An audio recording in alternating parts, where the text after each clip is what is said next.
내가 할 수 없는 일을 우리들이 의지하게 되죠. 여러분, 우리들이 하나님을 의지한다고 하는 것은요, 그렇게 불의한 일을 우리들이 해야 되는 것을 의미하지는 않습니다. 그러나 분명한 것은 하나님이 우리 가운데 계실 때 우리들이 기대하는 게 있어요. 하나님, 이건 내 힘으로 할 수 없는 거였는데 하나님이 나를 도우시니, 하나님이 나와 함께 하시니, 하나님이 나를 여기까지 인도하여 주셨으니 하나님 저를 위해서 행하실 일을 기대합니다. 오늘 이 아침에는 여러분들에게 그 기대하는 마음이 있기를 간절히 소원하고, 여러분들이 기도할 때에 여러분들의 기도를 들으시는 하나님의 능력을 체험하고 나갈 수 있기를 간절히 소원합니다. 오늘 말씀 가운데서 우리들이 풀어야 될 것이 있습니다. 이스라엘 백성이 할례를 받은 까닭은 무엇일까? 어제는 한 가족이 어린아이들 둘 데리고 와서 이렇게 예배를 드리고 하는데, 아마 새벽에 드리는 가정인 것 같죠? 저에게 이렇게 글이 하나 올라왔는데, 아이들이 예배드리고 졸지 않는 것도 참 감사하고 한데, 학교 간 아이들하고 이렇게 엄마하고 문자 통화를 하는데 아이들이 문자를 보낸대요. 승리하세요. 승리하세요. 이 정도쯤 되면 변화산이 성공이 안 될 수가 없어요. 여러분들의 입술과 여러분들의 삶 가운데서 변화산이 쫙 자리를 잡고 중심을 잡고 이번엔 정말 역사가 일어나야 될 줄 믿습니다. 오늘은 5장 말씀, 내일은 6장, 마지막 날엔 7장으로 갑니다. 여러분들이 말씀을 묵상하면서 잘 따라와 주세요. 5장 4절부터 5절까지 말씀과 8절부터 12절까지 말씀, 그리고 15절 말씀을 오늘 우리 한번 같이 봉독해 보죠. 여호수아 5장 4절부터 5절 우리 같이 봉독합니다. 여호수아가 할례를 시행한 까닭은 이것이니, 애굽에서 나온 모든 백성 중 남자 곧 모든 군사는 애굽에서 나온 후 광야 길에서 죽었는데, 그 나온 백성은 다 할례를 받았으나 다만 애굽에서 나온 후 광야 길에서 난 자는 할례를 받지 못하였음이라. 자, 8절부터 12절. 또 그 모든 백성에게 할례 행하기를 마침에 백성이 진중 각 처소에 머물며 낫기를 기다릴 때에 여호와께서 여호수아에게 이르시되, 내가 오늘 애굽의 수치를 너희에게서 떠나가게 하였다 하셨으므로 그곳 이름을 오늘까지 길갈이라 하느니라. 또 이스라엘 자손들이 길갈에 진쳤고 그달 14일 저녁에는 여리고 평지에서 유월절을 지켰으며, 유월절 이튿날에 그 땅의 소산물을 먹되 그날에 무교병과 볶은 곡식을 먹었더라. 또 그 땅의 소산물을 먹은 다음 날에 만나가 그쳤으니 이스라엘 사람들이 다시는 만나를 먹지 못하였고 그 해에 가나안 땅의 소출을 먹었더라. 마지막 15절. 여호와의 군대 대장이 여호수아에게 이르되, 내 발에서 신을 벗으라. 내가 선 곳은 거룩하니라 하니 여호수아가 그대로 행하니라. 아멘. 자, 오늘 여호와의 임재라는 말이 좀 어려운가요? 여호와의 함께하심이 우리의 인생을 바꾼다라고 하는 제목으로 말씀을 나누려고 합니다. 어떤 할머니가요, 그 건널목에 길을 건너려고 하고 있어요. 그 어떤 착한 청년이 오더니, 할머니, 제가 안전하게 건널 수 있도록 좀 도와드릴까요? 할머니가 너무 기특해요. 그래, 고마워. 그리고 청년이 옆에 있으니까 할머니가 길을 막 건너려고 해요. 그러니까 청년이, 할머니 지금은 안 돼요. 빨간불이잖아요. 조금 기다리세요. 그때 할머니가 계속 건너려고 그래요. 그래서 청년이 딱 길을 막고 섰어요. 할머니 안 돼요. 위험해요. 그러니까 할머니가 화를 내면서 청년을 탁 때리는 거예요. 야 임마, 파란불에는 나도 건너. 이해가 되셨어요? 할머니가 할 수 있는 일, 그것이 아니라 그 누군가 돕는다고 할 때 내가 할 수 없는 일을 우리들이 의지하게 되죠.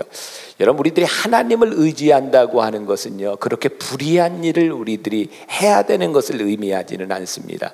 그러나 분명한 것은 하나님이 우리 가운데 계실 때 우리들이 기대하는 게 있어요. 하나님, 이건 내 힘으로 할 수 없는 거였는데 하나님이 나를 도우시니, 하나님이 나와 함께 하시니, 하나님이 나를 여기까지 인도하여 주셨으니 하나님 저를 위해서 행하실 일을 기대합니다.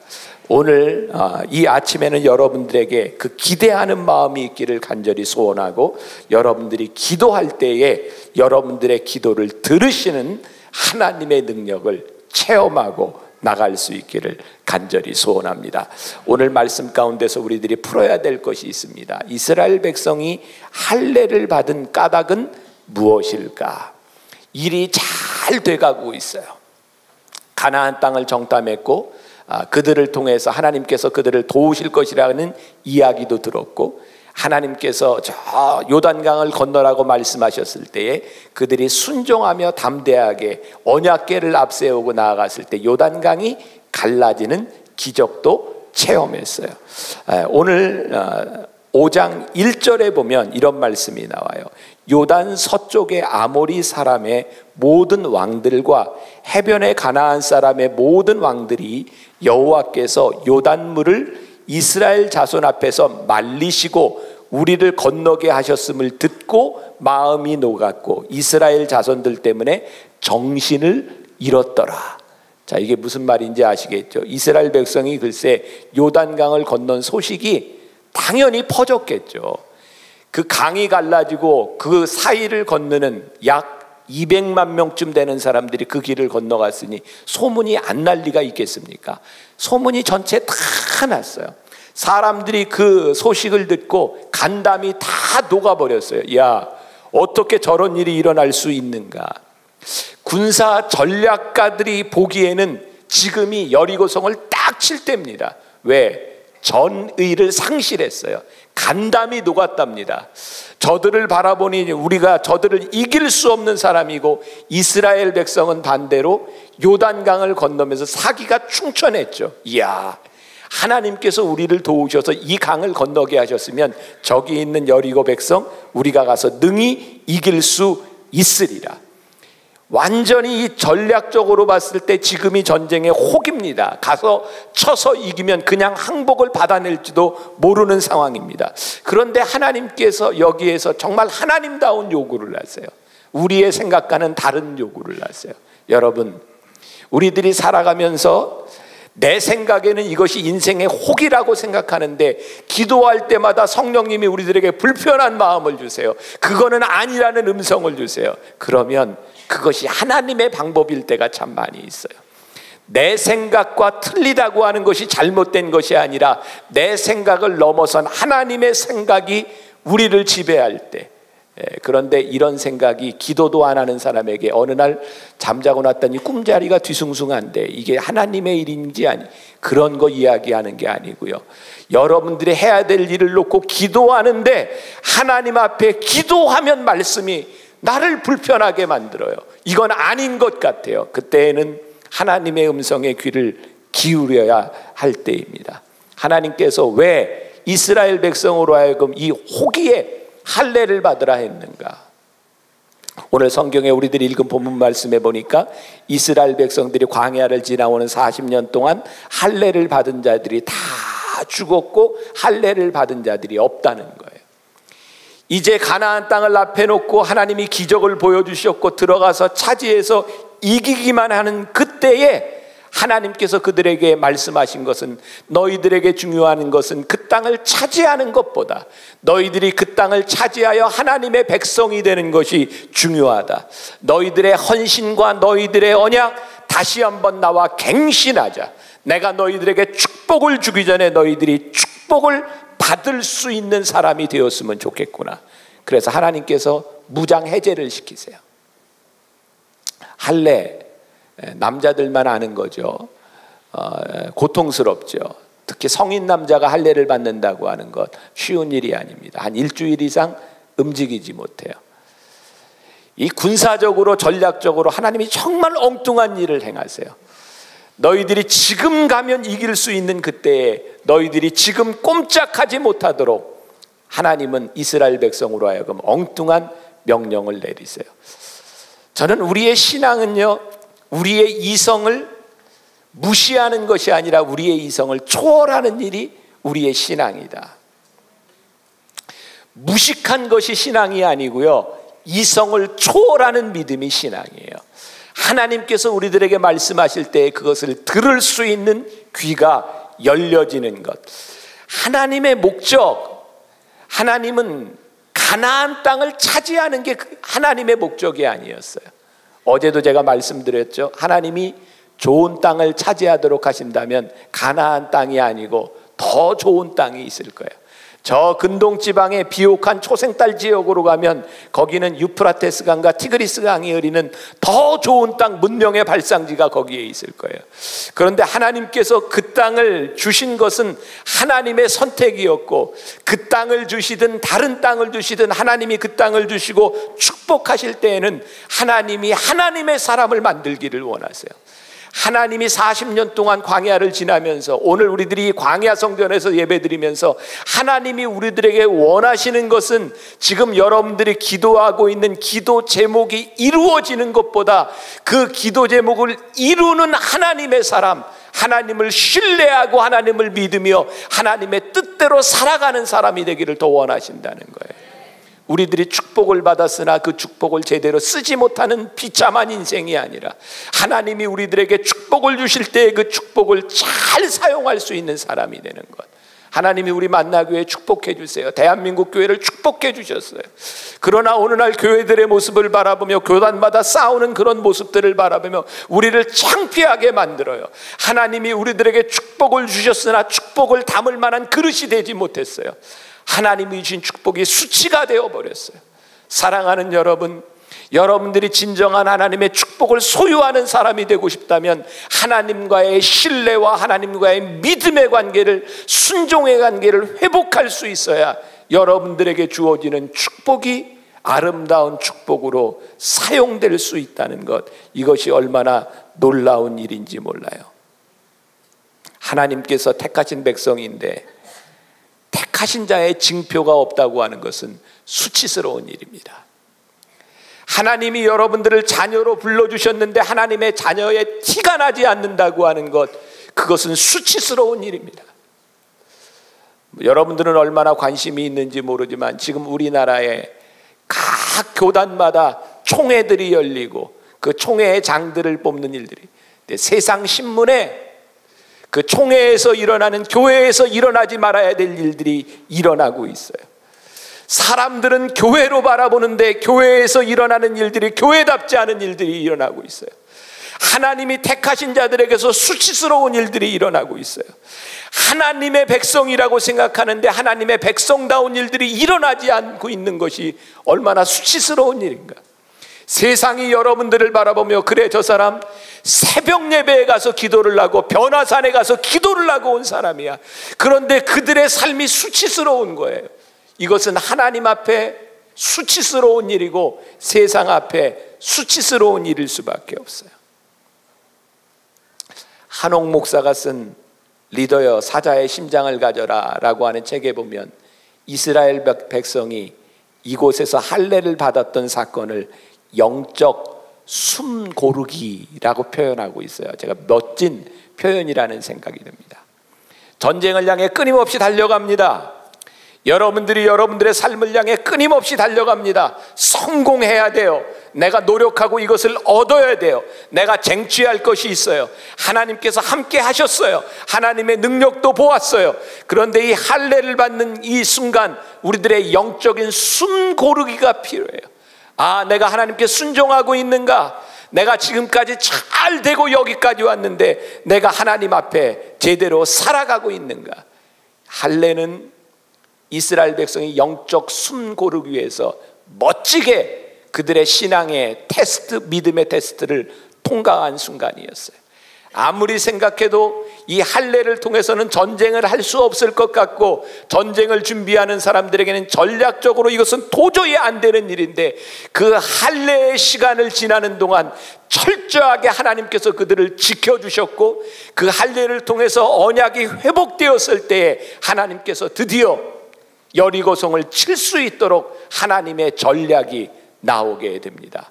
사랑하는 여러분, 오늘 여러분들에게 가장 중요한 것이 무엇입니까? 영적 숨 고르기.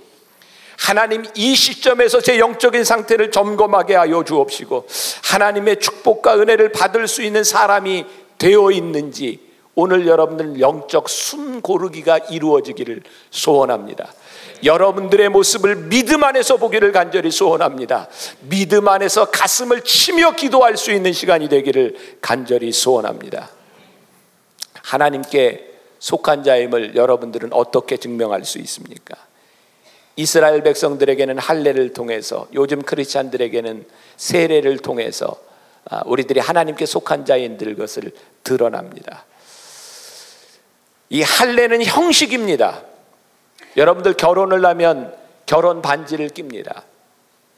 결혼 반지를 끼는 순간 신실한 남편과 아내가 되나요? 그래요? 결혼 반지들 다 끼셨어요?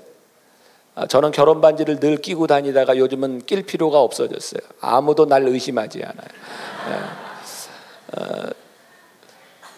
제가 결혼 반지를 꼭 끼고 다녔었는데 제가 지금 사정이 있어서 못 낍니다.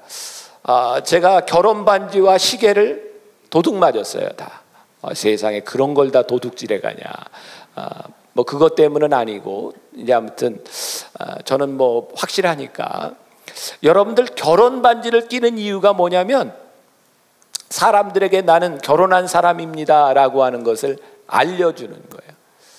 그러나 이 결혼 반지를 끼고 나쁜 짓을 하면 결혼 반지는 아무 의미가 없는 거예요. 이것은 형식입니다. 그러나 이 형식 가운데 우리들의 고백이 들어있는 거예요. 나는 누구에게 속한 사람입니다. 할례, 그것 자체가 사람을 변화시키는 것은 아닙니다. 그러나 할례를 받으며 우리는 이렇게 다짐합니다. 나는 하나님의 사람입니다. 그 형식 가운데서, 그 예식 가운데서 우리들의 삶이 새롭게 드러나야 되는 겁니다. 오늘 여러분들이 예배드리는 이것이 형식입니다. 나는 하나님을 예배하는 사람, 하나님의 자녀입니다. 그러나 예배를 마치고 여러분들이 하나님께 속한 사람인 것이 드러나지 않으면 그것은 아무런 의미가 없는 겁니다. 여러분들이 겉모양으로 우리들이 믿음을 고백할 때 그 속에 믿음의 고백을 하는 우리들의 삶의 본질들이 살아나는 것, 그래서 모양과 내용이 우리들 속에 같이 있을 때에 그것이 온전한 크리스찬의 모습을 만들어가는 겁니다.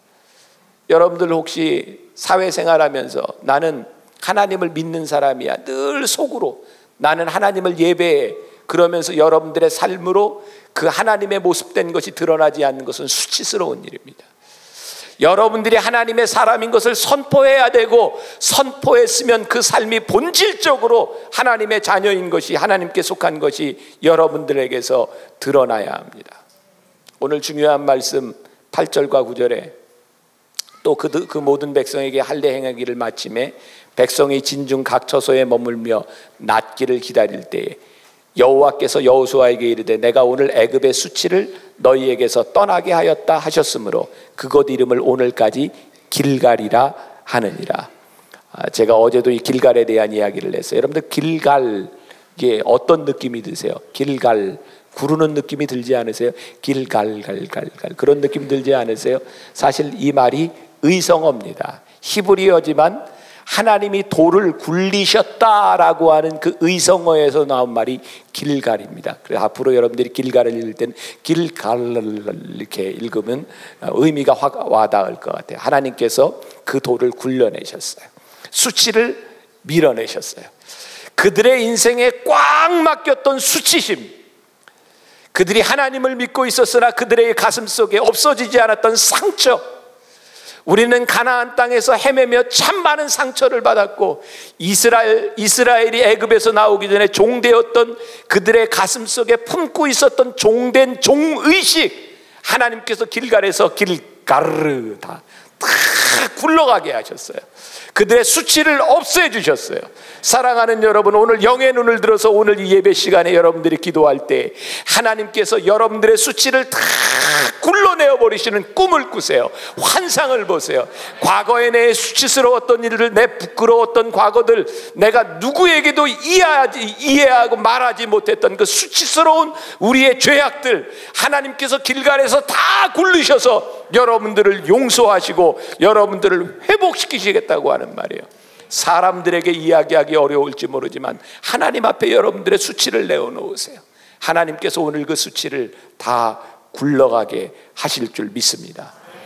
이제 이들에게 할례를 받고 하나님이 수치를 회복시켜줬을 때에 이들에게 새로운 시대가 열리게 됩니다. 중요한 것, 새로운 시대의 첫 번째 예배가 회복되었습니다. 할례를 받고 난 후에 하나님의 백성이 되었더니 이제 40년 만에 유월절을 기념하며 그들이 유월절 의식을 가지게 됩니다. 놀라운 일입니다. 여러분들이 하나님 앞에 의식이 회복되고 하나님의 사람임이 회복되면 여러분들 가운데서 예배가 회복됩니다. 예배가 회복된다고 하는 것은 이 예배가 여러분들에게 감격스러워진다고 하는 얘기입니다. 우리들이 그동안 느끼지 못했던 이 예배의 감격, 이 예배에는 우리의 수치를 물러가게 하신 하나님의 은혜가 있고 오늘 우리를 여기까지 인도하신 하나님의 은혜가 있고 예배가 회복될 때 우리의 신앙이 회복됩니다. 은혜의 생활에 들어가게 되는 거죠. 둘째로 오늘 말씀해 보니까 만나가 그쳤다. 여기서 만나는 그쳤어도 만나는 내일까지 계속 내릴 겁니다. 만나가 그친 이유가 무엇인가? 매일매일 공급하시는 만나, 그것은 하나님의 은혜의 상징이었습니다. 그들이 죽을 것 같던 광야에서 죽지 않도록 하나님께서 내려주셨던 것이 만나였습니다. 내가 너희를 이스라엘의 광야로 너희들을 데려나왔으나 내가 너희를 포기하지 않고 내가 너희를 끝까지 인도하여 주시리라는 하나님의 약속, 그것이 만나였습니다. 만나는 정상적인 은혜가 아닙니다. 그들이 광야를 걸을 때에 특별하게 주셨던 은혜입니다. 그들에게 소중합니다. 그러나 우리의 삶이 언제까지 특별한 은혜만을 받으며 살아갑니까? 그 말은 우리의 삶이 늘 위기 가운데 은혜를 경험한다는 겁니다. 우리들에게 정말 복된 일은 무엇일까요? 만나가 그치는 겁니다. 그들이 아무것도 얻을 수 없는 땅 광야에서 특별한 하나님의 은혜를 잊고 살아갔는데 이제 가나안 땅에서 그 땅의 소산을 먹으며 일상적인 은혜 가운데 들어가기 시작합니다. 사랑하는 여러분, 특별한 은혜를 너무 좋아하지 마세요. 특별한 은혜는 여러분들의 인생이 그만큼 고달프다는 이야기입니다. 고달픈 인생이 아니라 이제 가나안에서 여러분들이 누려야 될 일상적인 은혜가 시작됩니다. 여러분들이 변화산을 마치고 여러분들의 인생의 가장 큰 축복, 이제 변화산의 은혜가 아니라 변화산을 끝나고 여러분들의 일상 가운데 시작되는 그 보편적 은혜를 여러분들이 누리고 살아갈 수 있어야 하는 겁니다. 그것보다 더 큰 축복이 어디 있겠습니까? 우리가 종종 그런 예를 들죠. 오늘 여기에 오다가도 여러분들 가운데 위기를 당한 사람이 있는지 몰라요. 교통사고를 당할 뻔한 사람이 있는지 몰라요. 교통사고 안 당한 거 큰 은혜지만 그 위험을 당하지 않은 것은 더 큰 은혜죠. 여러분들 가운데 배를 올려놓고 이게 벨소리를 못 들었는데 하나님이 그냥 깜짝 놀라게 해서 깨주셔서 나오게 한 거, 하나님이 정말 큰 은혜예요. 그런데 때가 되면 잘 일어날 수 있는 건강을 주신 건 더 큰 은혜입니다. 우리가 잊어버리고 살아가요. 일상적인 은혜가 얼마나 큰 은혜인데 그것을 은혜로 느끼지 못해요. 만나만 은혜인 줄 알아요. 만나보다 더 큰 은혜, 그곳에서 만나가 그쳤더라. 이제 더 이상 여러분들에게 특별한 은혜가 아닌 일상적인 하나님의 은혜를 체험할 수 있는 삶으로 들어가는 것, 그것이 여러분들에게 얼마나 큰 축복인가. 오늘 여러분들에게 그 축복이 시작되기를 간절히 소원합니다.